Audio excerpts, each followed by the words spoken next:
Hello, my name is Lilly Chaudhry, and you're listening to Happiness Now, Secrets to Success from the East and West. This podcast is all about us taking more control of our lives and empowering us to achieve happiness and success in every aspect of our life, whether it be in love, career, finances, or relationships. And we'll discover some of the wisdom that's found in different cultures about this topic. These talks are based on the works of Qasim Ali Shah. He's a renowned teacher, trainer, and motivational speaker and author for over 15 years based in Lahore, Pakistan. Since this is our first podcast, I'll tell you a bit about my background and myself, about Qasim Ali Shah, and how I came about doing this podcast.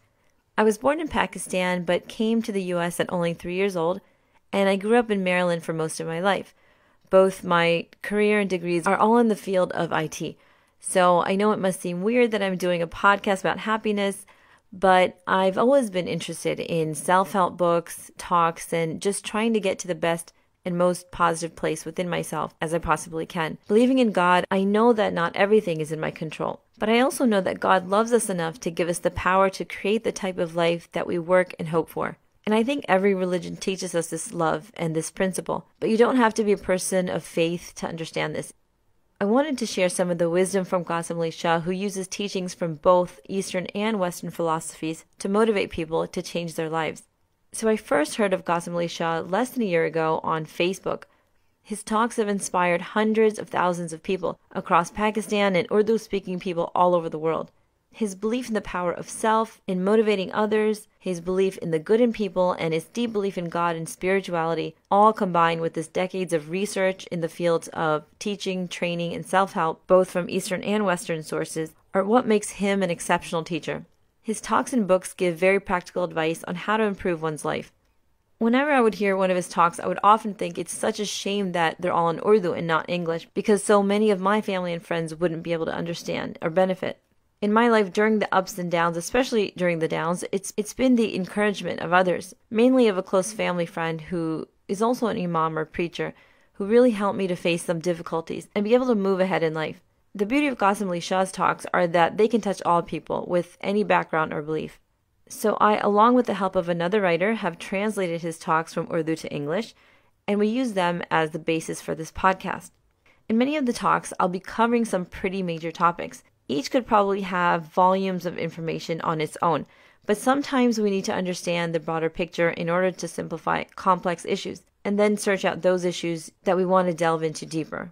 So I've been listening to Qasim Ali Shah for almost a year now, and I don't know how I've changed exactly or improved. I do know that recently my husband said, you're a lot nicer now since you've been listening to his talks.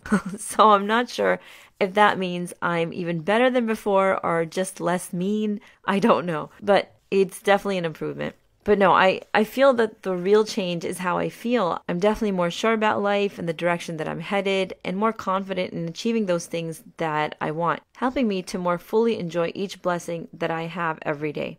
So I hope that you'll enjoy our journey together, and hopefully we can even learn a thing or two. Today's topic is a path to happiness. In our talk today, we'll discuss the importance of learning, the power of our minds, why some people aren't happy, and then we'll get into those things that can help give us happiness. The fact is that success doesn't always lead to happiness, but happiness often leads to success. Tony Robbins says, happiness equals progress. So we hope that by learning to improve ourselves, we can achieve this progression and eventual success in different aspects of our lives. Today we'll focus on a few of the things that'll help us achieve happiness and contentment, which in turn leads us to opening our pathways for future successes. Since this podcast series is all about us learning new things, we're going to start off with a story about learning.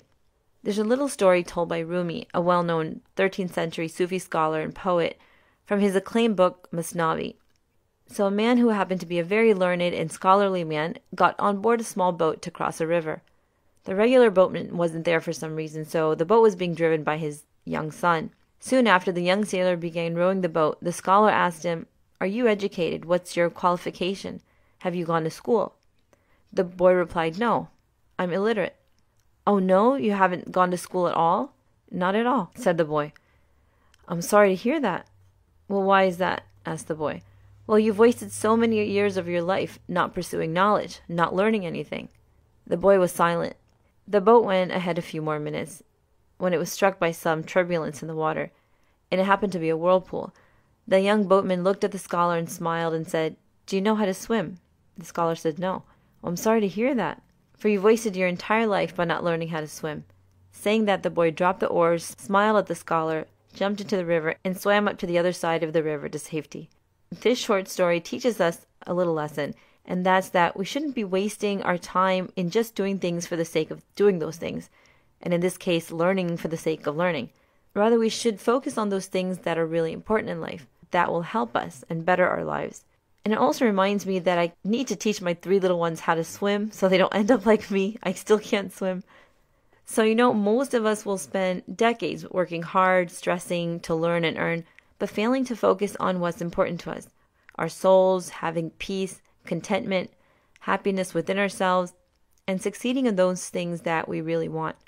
Happiness is the thing that people want most in life. It's something that we all strive to have, and it's the most precious treasure that we can earn. Yet most of us are never taught the path towards it, and most of us never learn how to achieve it. We're often taught how to cope with problems of life, dealing with stresses and difficulties, challenges that come our way, but we're rarely taught how to be happy with whatever life gives us, or accept those things that are outside of our control.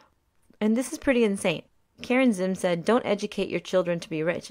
Educate them to be happy. So when he grows up, he'll know the value of things, not the price." Moving on, let's talk about the human mind. We all know that the human body is shielded by a natural biological immune system. What's not widely known is that the human mind also has an immune system, the function of which is try to block negative, disempowering, destructive thoughts and beliefs, and to ensure a more normal state for us. But to sustain continued happiness is a challenge because of the circumstances we're living in that are constantly debilitating that immune system of our minds. Still, our mutual pursuits, understood in different goals, is happiness, and our bodies are designed to strive for a balanced and happy emotional existence.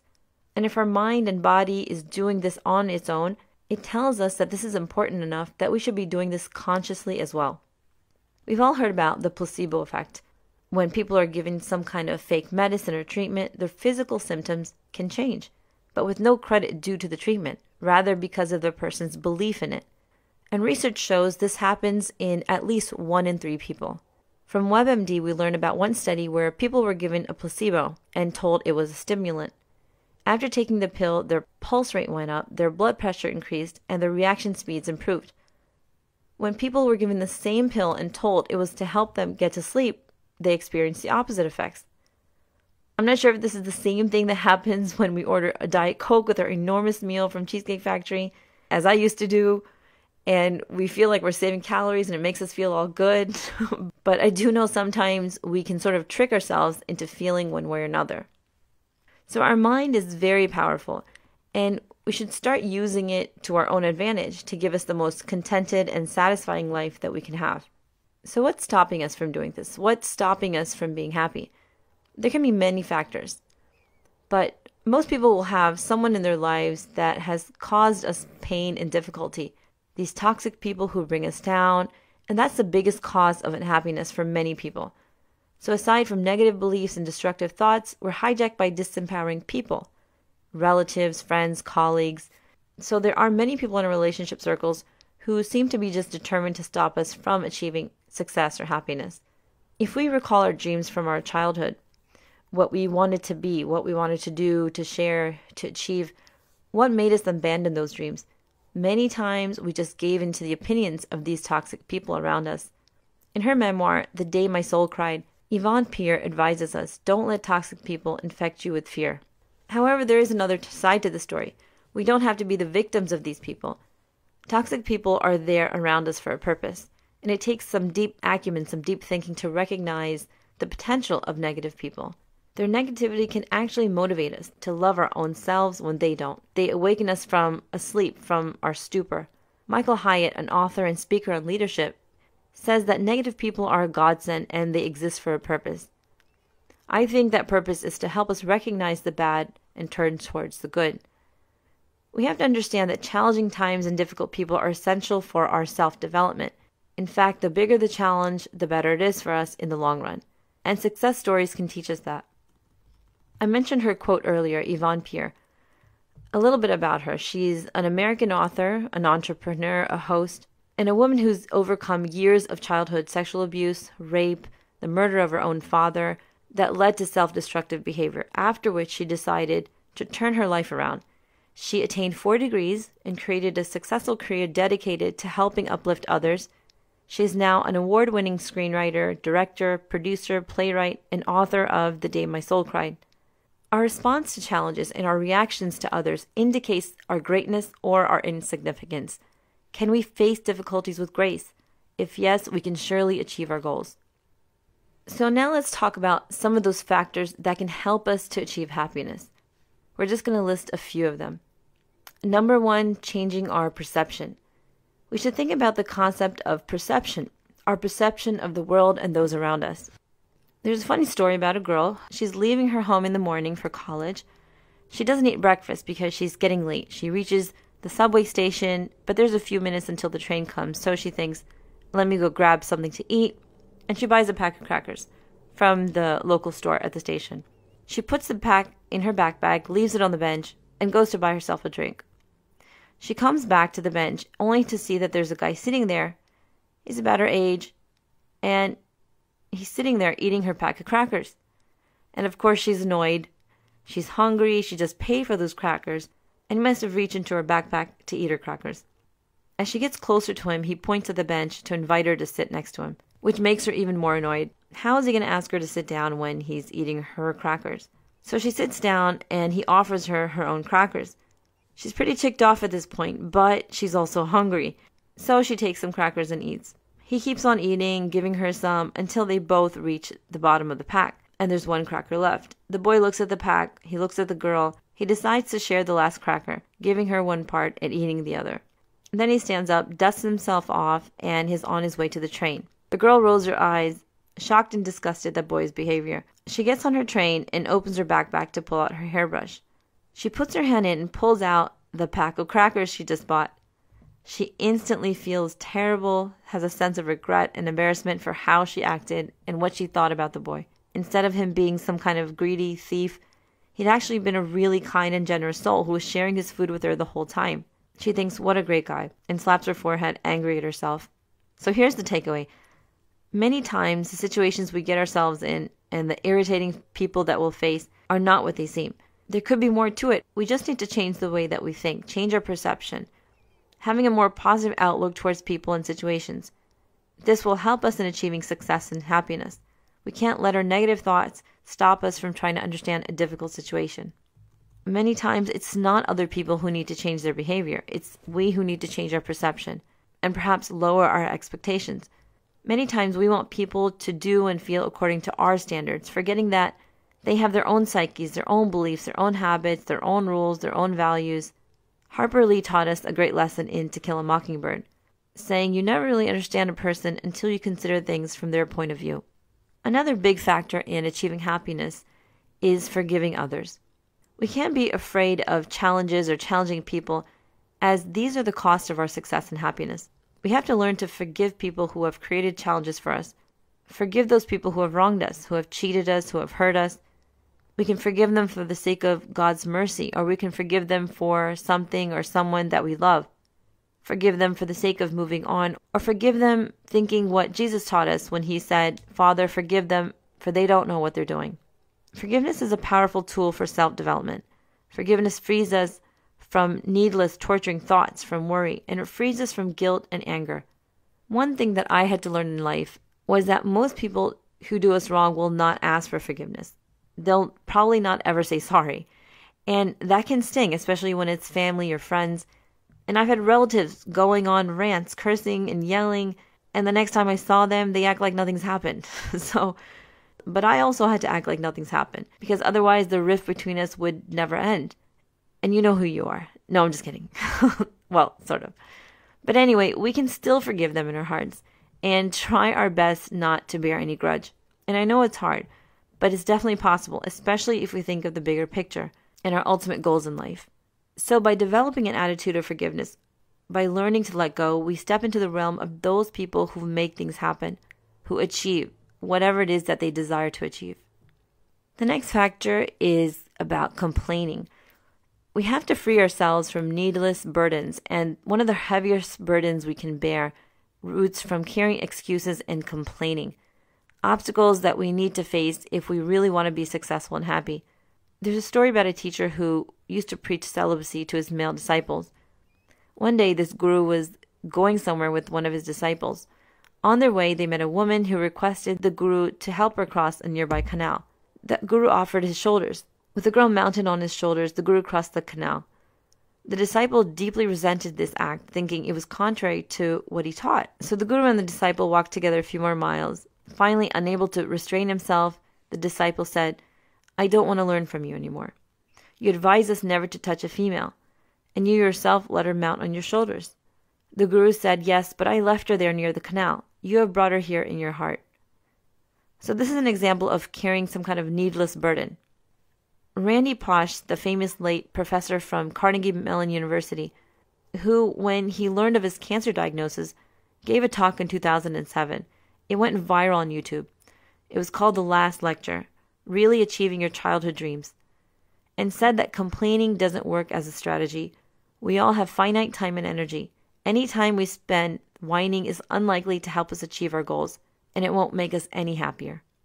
He was very right about that. The needless burden of excuses and complaints only wears down our mental immune system and only wastes our precious time on this earth. The last factor that we'll talk about today about achieving happiness is focusing on the future. A very common mistake many of us make is always living in the past.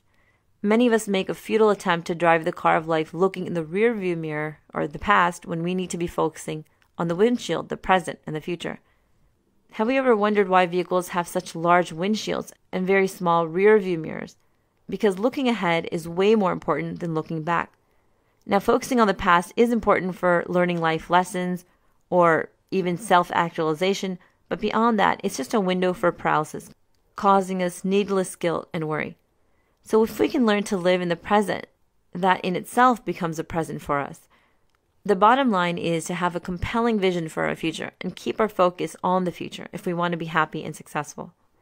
Achieving happiness and success in life is a mutually shared pursuit by all of humanity across the globe, and it's what all human beings want. But many of us aren't ready to pay the price for this. And these factors that we just discussed are part of this price. We'll end our podcast today talking about taking control of our lives. It's important to understand that when we make our happiness dependent on other people's behavior, we're handing them strings to control our lives. Much of our lives are in our own control, if we only could understand that. So we should not be wasting our time trying to change people. Rather, changing ourselves is the most important thing we can do. If we want people to behave well with us, we have to behave well with them and make our character a catalyst for change. Now, one of the most important decisions we need to make in our lives is to decide what role we want to play in our journey of life. Do we want to be the engine or the caboose? Being an engine means we lead from the front. We drive our life's journey ourselves. Being a caboose means we are dependent on some external force to move us. We are led by something, whether it be other people or situations. We have the choice to take control, and we should take it. Nothing will change or improve, as we stated earlier, if we don't change ourselves. The biggest obstacle to our happiness and success is us, ourselves. This is without question and without exaggeration. We can work on ourselves and uplift our own standards. So in conclusion, we should focus our learning on the most important things to us, happiness being one of them. Remember the power of our minds. Learn to deal with negative people. Be able to forgive. Stop our complaining and focus only on the future. And remember to use the control that we have and decide to take control of our own lives. Thank you so much for spending your time with me. We hope you'll keep tuning in. We'll post a new podcast every Sunday. We welcome all your comments and questions. You can message us on Facebook or send us a message on our website, www.happinessnowpodcast.com. So until next time, take care and take control.